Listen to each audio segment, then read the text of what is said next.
మూడోది మనం ఏం చూస్తున్నామంటే నేల.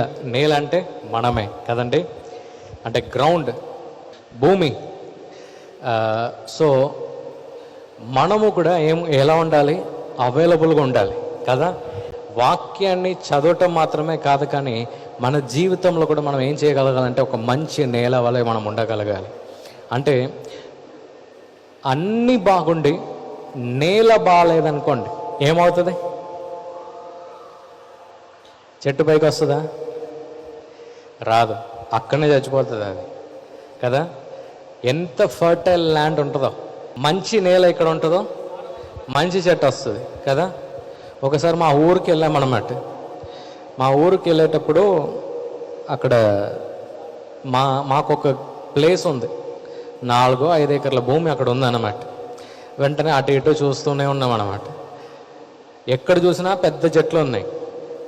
వెంటనే మా డాడీ అన్నాడు, రే మనం ఏం చేయాల్సిన అవసరం లేదురా, ఈ నేల గోల్డ్ లాగా ఏం విత్తినా బయటకు వచ్చేస్తుంది అన్నాడు. సారవంతమైన భూమి అంట. సో మనము మంచి నేల ఉన్నప్పుడు ఏమవుతుందో తెలుసా, మనం కూడా మన జీవితంలో చాలా చేంజెస్ రావటం ప్రారంభిస్తుందండి. హల్లెలూయా కదండి. ఎన్నోసార్లు మన జీవితంలో ఒకసారి ఏమైందంటే, నాకు తెలిసిన ఒక ఫ్యామిలీలో మరి చాలా మంచి క్రిస్టియన్ ఫ్యామిలీ అన్నమాట. మరి వాళ్ళ సేవ కూడా వారు చేస్తూ ఉన్నారు, మరి సేవ చేస్తున్నారు, అన్నీ చేస్తున్నారు, బాగానే ఉంది. కానీ ఒకరోజు న్యూస్ నేను విన్నానంటే, మరి ఆ అబ్బాయి బావిలో ఆయన దుంకేసి ఆయన మరణించాడని చెప్పేసి వారు ఒక న్యూస్ వారు చెప్పటం జరిగిందన్నమాట. వెంటనే నా హృదయంలో నేను ఒకసారి ఆలోచించాను, ప్రభువా ఇంత సేవ చేశారు వారి యొక్క తల్లిదండ్రులు, మరి ఈయన ఇలా ఆత్మహత్య చేసుకుని ఆయన మరణించేశాడు ఏంది అని చెప్పేసి ఒకసారి ఆలోచిస్తున్నాను. వెంటనే పరిశుద్ధాత్ముడు నాతో ఏం మాట్లాడటం ప్రారంభించాడంటే, Sam, his heart is not filled with God's word. అంటే ఆయన యొక్క హృదయము ప్రభు యొక్క వాక్యముతో నింపబడి అది లేదు, అందుకే దాన్ని ఆయన ఎదిరించలేకపోయాడు అని చెప్పేసి మరి పరిశుద్ధాత్ముడు నాతో మాట్లాడటం ఆయన ప్రారంభించాడు అన్నమాట. ఒకసారి మీరందరూ ఇమాజిన్ చేయండి, మీరందరూ ఇక్కడ కూర్చున్నారు, మీరు బయటికి వెళ్ళలేరు, చుట్టూ మంట ఉంది. దాన్ని ఇప్పుడు అణచివేయటానికి ఏం కావాలి?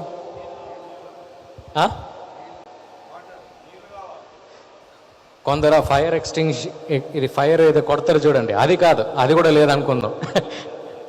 మరి ఆ అగ్ని ఆరాలంటే ఏం చేయాలి?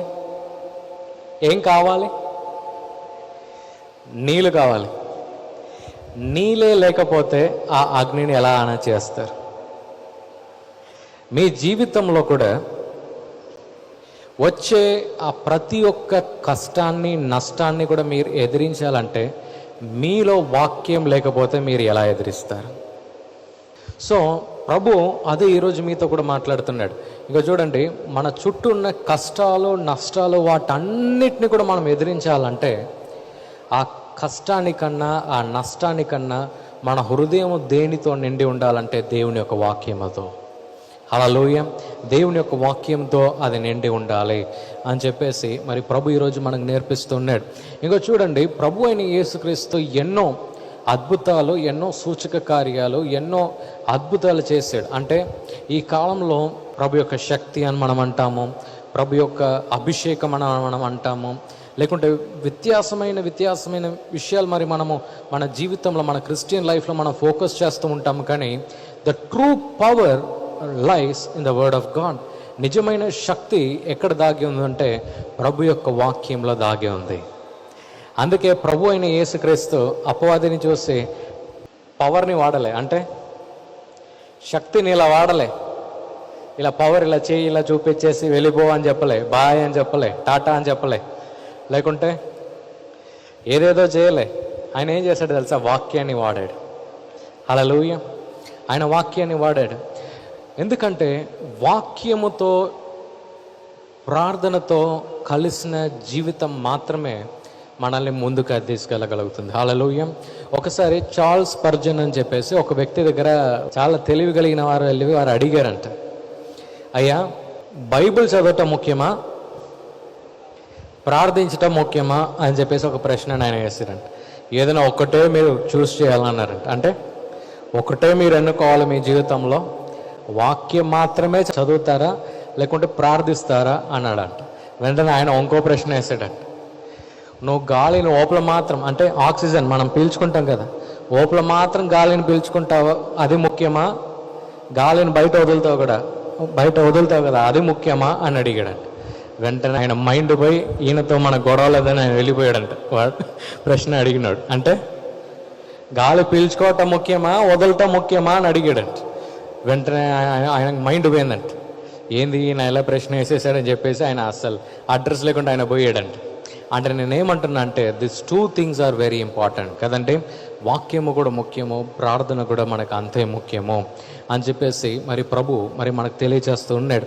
సో ఈరోజు మరి మనము ఎలాంటి ఒక జీవితం మనం బతకాలంటే, ప్రభువా నాకు ఈ విషయంలో నాకు జయం కావాలి అనేటప్పుడు మనం ఏం చేయాలి తెలుసా, ఆ గింజను మనం తీసుకోవాలి. మీకు స్వస్థత కావాలనుకోండి, స్వస్థత గింజను మీరు తీసుకోవాలి. అంటే ఆ వాక్యాన్ని మీరు తీసుకోవాలి.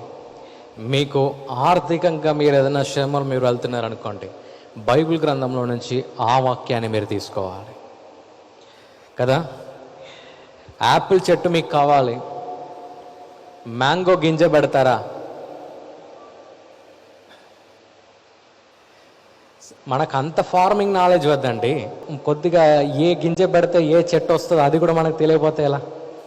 అంటే మనకు యాపిల్ పళ్ళు కావాలని చెప్పేసి ఆరెంజ్ గింజని పోయి పెడితే వస్తుందా చెట్టు వస్తుంది, కానీ ఆ ఫలం మనకు దొరకదు. ఈ బైబిల్ గ్రంథంలో మొత్తం ఏముంది తెలుసా? గింజలు ఉన్నాయి. హల్లెలూయా. 32,000 గింజలు ఉన్నాయి. 32,000 సీడ్స్ ఉన్నాయి, గింజలు ఉన్నాయి. అందుకే లూకా 8వ అధ్యాయం 11వ వచనంలో ఏమని ఉంది? This is the meaning of the parable, the seed is the word of God అని చెప్పేసి రాయబడి ఉంది కదండి. అంటే విత్తనము దేవుని వాక్యము. విత్తనము ఏంటంట? దేవుని యొక్క వాక్యము. సో ఈరోజు మరి మనం ఏం చేయాలంటే, స్వస్థత గురించి ఏం రాయబడింది దేవుని యొక్క వాక్యంలో, దాన్నే మనం పట్టుకోవాలి. ఈ ప్రోగ్రాం మీకు ఆశీర్వాదకరంగా ఉన్నదని మేము నమ్ముతున్నాం. ఫస్ట్ లైక్ చేయండి, తెలిసిన వారు మీ ఫ్రెండ్స్ అందరికీ మీరు షేర్ చేయండి, తర్వాత సబ్స్క్రైబ్ చేయండి. తప్పగా ప్రభు మిమ్మల్ని దీవిస్తాడు. ఇక రాబో వీడియోను కూడా మీరు చూడండి, దీవించబడండి. ప్రభు మిమ్మల్ని దీవించును గాక. God bless you.